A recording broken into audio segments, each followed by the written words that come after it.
Hi Aquarius, welcome to your weekly tarot insights.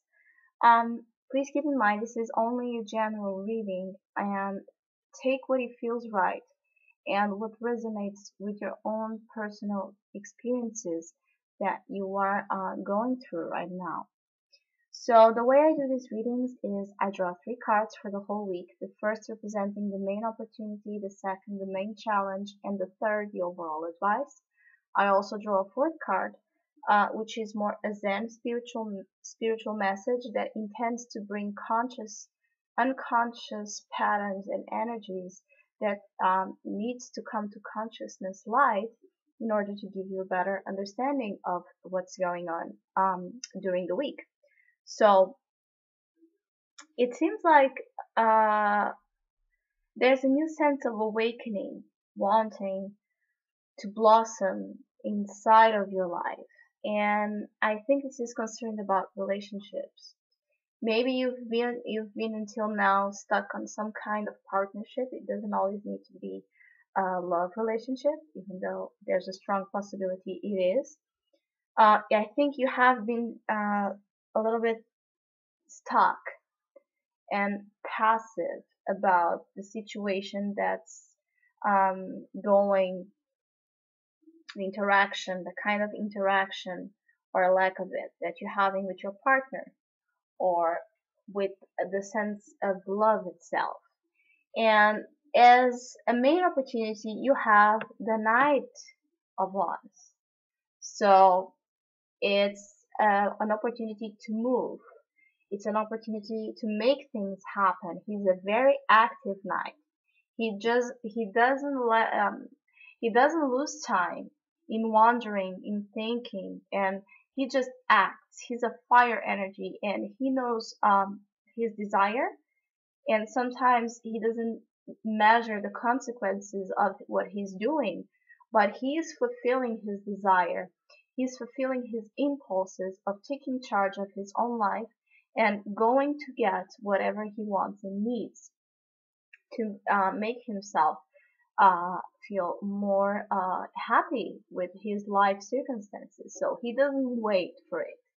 Either this is you or this is someone in your life bringing forward some kind of swift energy and change and quick ability to adapt to new kinds of emotions. Like it's like a kind of it's the night of the fireworks. He comes and he brings all this oh my god energy, and maybe sometimes you can feel a little bit scared about what's going on because as a challenge you have the Eight of Swords. So you have been stuck. You have been a lot in your mind, playing this kind of mind game with yourself where you don't, it's like self-sabotage, where you need to implement changes and direct and guide the life with the strength of your own will and desire, but it's like in your mind, no, I can't do it, no, I'm stuck, no, nobody understands. It's like you're putting a blindfold into your own sense of acknowledging that of course you hold the power and of course you can let yourself get out of the situation anytime. So as a challenge is for you to get out of your mind, get out of that illusion and that mind game you're playing with yourself, that you don't hold the power to do anything about this situation, because you do. And there's a sense of spring happening inside of you that wants to awaken you to this new sense of opportunities and new sense of realizations towards um, this action that needs to be taken. This uh, energy of just moving, of just, let's do it. It's kind of that sense. It's the let's do it card. And this is no, let me be here. Let me be stuck on my own suffering and misery. Because it's the mindset. It's the mindset that it's working against you and it's feeding on your own fears, and it's controlling you instead of you controlling your own mind to its use.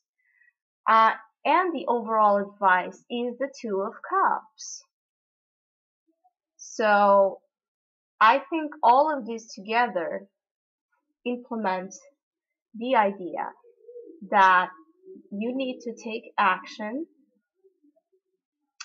to get out of a stuck situation within a partnership or a relationship or your own realization of love and partnerships and relationships. You are being asked to change your mindset about equal partnerships, about soulmates, about love itself.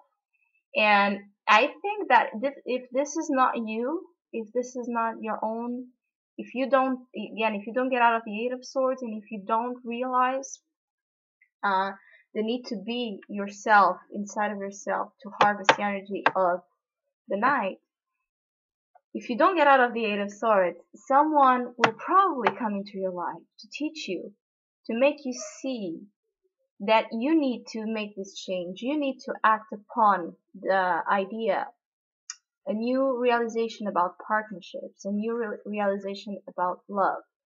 And if this if you don't do it yourself, I think there's an energy of a quick movement of someone just coming in and sweeping off your feet. And then the challenge is, how do I get out of my own state of being, my own conditioning and my own fears?